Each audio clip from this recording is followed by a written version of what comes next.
মনটা কি পাহাড় পাহাড় করছে?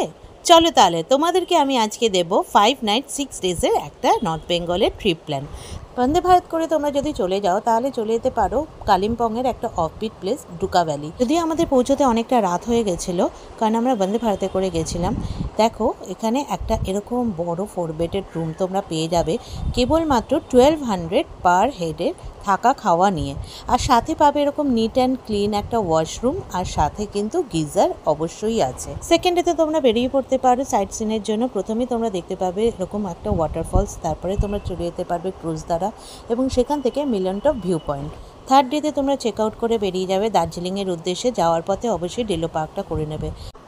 পথে রোদ আর বৃষ্টির মাঝখানে কখনো হালকা কুয়াশা আর কখনো ঘন কুয়াশার মধ্যে থেকে যে রাস্তাটা চলে যাচ্ছে, সেই রাস্তাটাকে উপলব্ধি করতে করতে আমাদের নেক্সট ডেস্টিনেশন দার্জিলিংয়ের সুখিয়া পোখরিতে পৌঁছে যাবে। সুখিয়া পোখরিতে তোমরা রুম বুক করতে পারো বোধি ট্রিতে।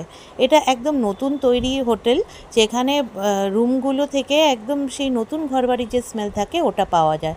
দেখো এরকম উডেন স্ট্রাকচারে বানানো একটা বেশ বড় বেড রয়েছে, দুটো চেয়ার, একটা সেন্টার টেবিল। আর এখানে সবথেকে আকর্ষণীয় হচ্ছে এই উইন্ডোটা, একটা বড় উইন্ডো যেটা থেকে কিন্তু পাহাড় খুব সুন্দরভাবে দেখা যায়। দেখো কি সুন্দর ভিউ। বাথরুম একদম নিট অ্যান্ড ক্লিন, আর প্রত্যেকটা বাথরুমে কিন্তু গিজারের ব্যবস্থা করা আছে।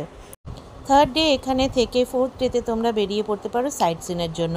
প্রথমেই তোমরা যেখানে যাবে সেটা হলো পাইন ফরেস্ট, খুবই কাছে অবস্থিত। আর পাইন ফরেস্টের সম্বন্ধে নতুন কি বলা যায়, পাইন ফরেস্টটা এমনি খুব সুন্দর। পাইন ফরেস্টের পাশ থেকে যেতে যেতে তোমরা সীমানা ভিউ পয়েন্টে যেতে পারো।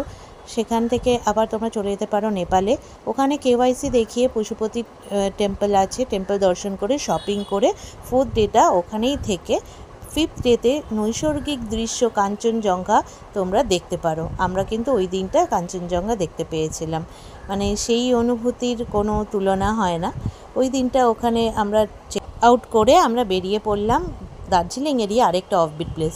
যাওয়ার সময় দেখো গোপালধারা টি এস্টেট দেখতে পেলাম, কি সুন্দর, একদম মনে হচ্ছে যেন সবুজ রঙের কার্পেটে মোড়া পাহাড়, দারুণ লাগে।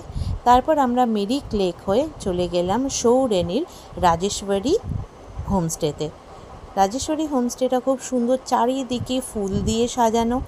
আর এই হোমস্টের রেট হচ্ছে 1300 পার হেড। আমরা ট্রিপল বেডের রুম নিয়েছিলাম, একটা সিঙ্গেল একটা ডাবল। প্রত্যেকটা ওয়াশরুমে গিজার আছে।